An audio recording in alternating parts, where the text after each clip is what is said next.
In August of 2020, I mentioned the case of the unidentified Canadian man known as Septic Tank Sam, and how at the time there were still no new leads or clues regarding his true identity.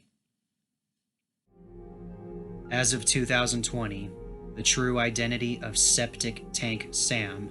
the motive for his murder, and the identity of his killer or killers remains unsolved. And even though one of the former RCMP officers, Ed Lammertz, who helped recover Sam's body,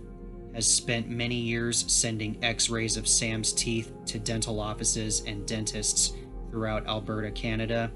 and spending $1 million Canadian dollars of his own money on trying to solve this case, it still remains an unsolved mystery. Update. Thanks to the new advancements in forensic technology, after 44 years of dead ends and vague guesses, Septic Tank Sam has now been identified as Gordon Edwin Sanderson. Using the same type of forensic identification known as genetic genealogy,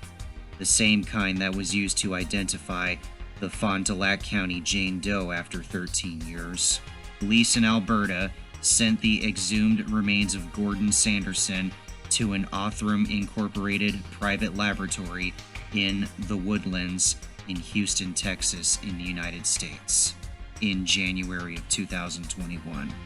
Later, in June of that year, after testing his DNA samples, the Royal Canadian Mounted Police announced that they were able to locate Gordon's sister, Joyce Sanderson, and with a sample of her own DNA, they confirmed the match and were finally able to put a name to the previously unidentified Gordon Sanderson. From what the authorities were able to uncover and have revealed so far, Gordon Edwin Sanderson, or Gordy, as he was known by, was born in Manitoba, Canada on October 22, 1950. At the age of 9 years old, he unfortunately became one of the many victims of the 60s scoop, where Indigenous children in Canada were taken away from their paternal families and placed into foster care due to the heavy-handed policies and regulations at the time regarding the welfare of children in the Indigenous communities of Canada. It has also been revealed that during Gordon's growing up years, he struggled with drug addiction, had several run-ins with the RCMP, and also had a daughter, whose name has not been revealed.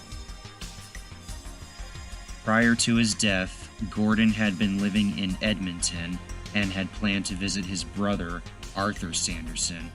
who was living in Calgary, according to what the authorities were able to find out when Gordon's family last spoke to him in 1977. As for the identity and motives of the perpetrator or perpetrators who tortured and murdered Gordon Sanderson and dumped his body in the septic tank just outside of Tofield, Alberta, the RCMP is still searching for any new leads or clues that might lead to the capture of the guilty party. But as of May 2022, at the time of this update,